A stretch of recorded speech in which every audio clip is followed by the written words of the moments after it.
It was one of the seminal moments in the American Revolution's Southern theater, a fight that meant forming an international coalition and the attempt to reclaim the soul of a city that's controlled by the crown. This is Marked, a series that zooms in on Georgia and its backstory, one historical marker at a time. I'm Maya May, and I'm here in Savannah at historical marker 025-10 to tell you the story of a group of patriots, their global allies, and a push to take back their city.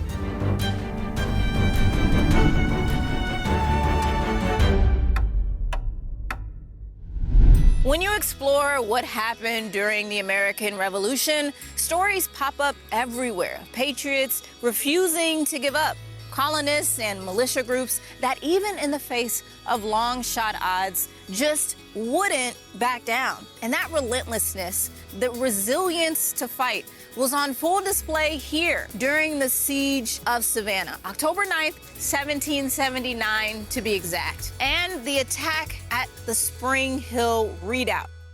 Tell me a little bit about where we are. So we're standing in what's called Battlefield Memorial Park here in Savannah. This was kind of ground zero for probably the most important thing that happened in Georgia during the American Revolution. We're at the site of what was called then the Spring Hill Redoubt, which is this earthen mound, as you can see. It's man-made. This was the far western end of the British line. The British recaptured Savannah in December 1778. The British shifted all of their maneuvers to the south. They wanted to tap in what they thought was a hotbed of loyalism down here. Savannah was very lightly defended in December of 78. At this point in the war, as far as the English are concerned, the war in the North is just getting a little difficult. The Patriots in the North are becoming a problem. So then they try a new tactic, and one that's known as their Southern strategy. A strategy that was the brainchild of Royal Governor James Wright. After being exiled from Georgia following his arrest and escape in February of 1776, Governor James Wright goes back to England, where he harangues minister after minister, member of parliament after member of parliament, and even the king to initiate a Southern strategy because there are strong numbers of loyalists in Georgia and in South Carolina. There was a belief among the British High Command that Georgia was home to many loyalists, that it might be more easily captured, and from that capture, the British could kind of roll up the rest of the colonies, going from Georgia to South and North Carolina, and then to Virginia, and then meeting their northern army there. A large component of their colonial wealth is in the South. Tobacco cash crops, rice cash crops, to a lesser extent indigo cash crops, are driving the American economy.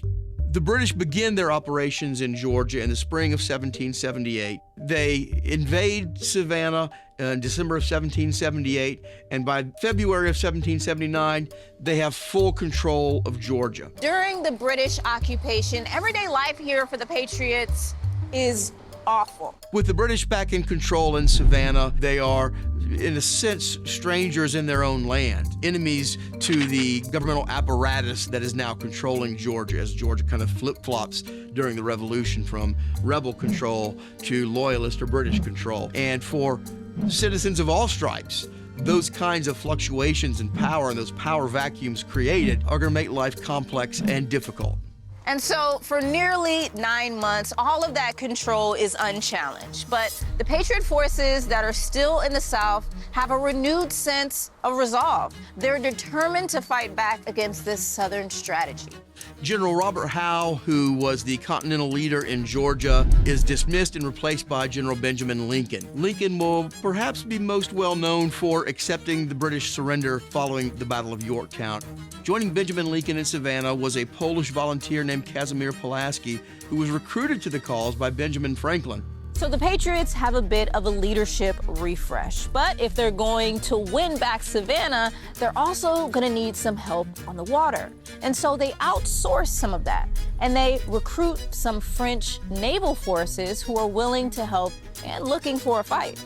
So joining Lincoln and Pulaski is a French Admiral, Charles the Count d'Estaing, who has just experienced great success in the Caribbean and believes that capturing Savannah will be no difficult task whatsoever. D'Estaing brings with him a fleet of ships, 4,000 soldiers, and 500 Haitian volunteers, making this an incredibly strong international coalition to recapture Georgia from the British.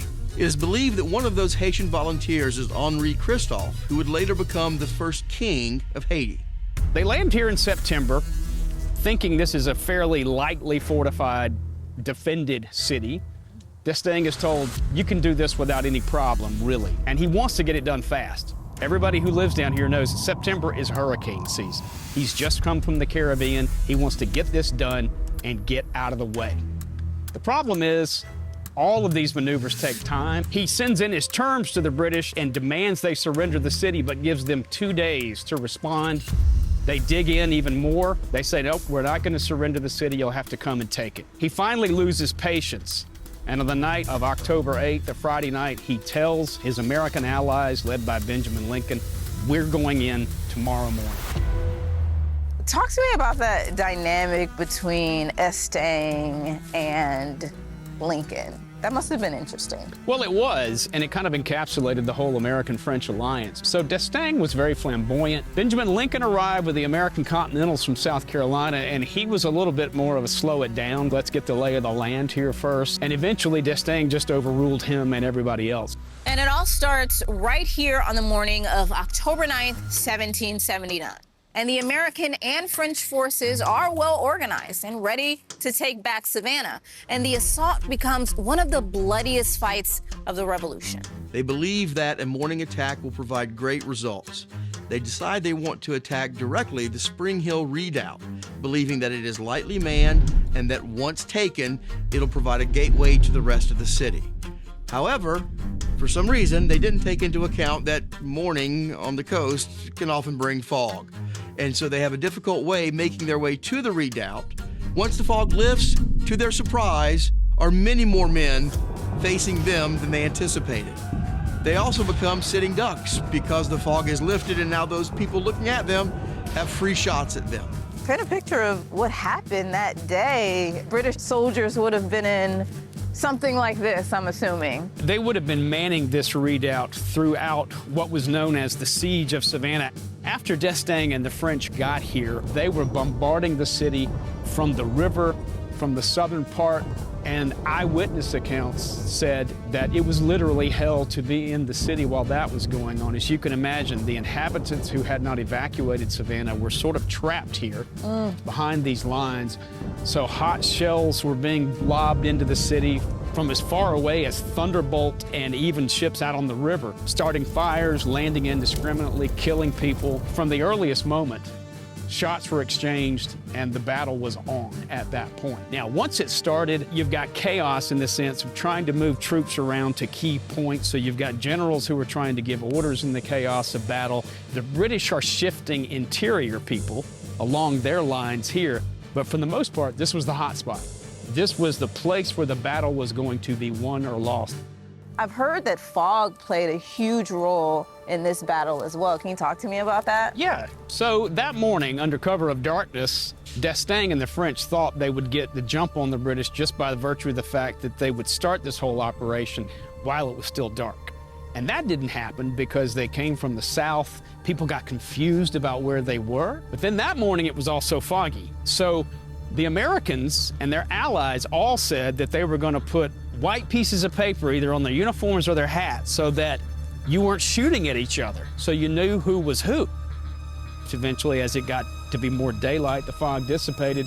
So the British, who were behind this redoubt, it was like shooting fish in a barrel at that point. There was a big loss of life on the American side, but not the British. The Americans lost over 1,000. Now, some of the people who were here turned out to be quite famous. D'Estaing himself took 2 bullets that morning before he was finally carried off the field. Casimir Pulaski, and in a breach in the lines, he shot through on his horse and took a shot to the groin the size of an egg, a grape shot. Took him right out of the saddle, and he died about 2 or 3 days later. So there were horses out here, there was cavalry, there's infantry, You can imagine the sound of all this. There would have been men screaming, there would have been blood everywhere, there would have been people who were decapitated, arms shot off, cut off, horses that were wounded, bodies you have to step over or step on. All of that's happening at the same time. So combat is one of the most intense experiences anybody will ever experience. What it was like that morning from the vantage point where you and I are standing right now, it must have been an awesome sight. And I use that word not carelessly. This assault on the Spring Hill Redoubt wasn't going according to plan at all. And the British artillery is just relentless. And for the Continental Army, it's only getting worse. The attack on the Spring Hill Redoubt went sideways immediately. British forces outnumbered the French and Americans. The battle for Savannah in the fall of 1779 was expected to be a fait accompli.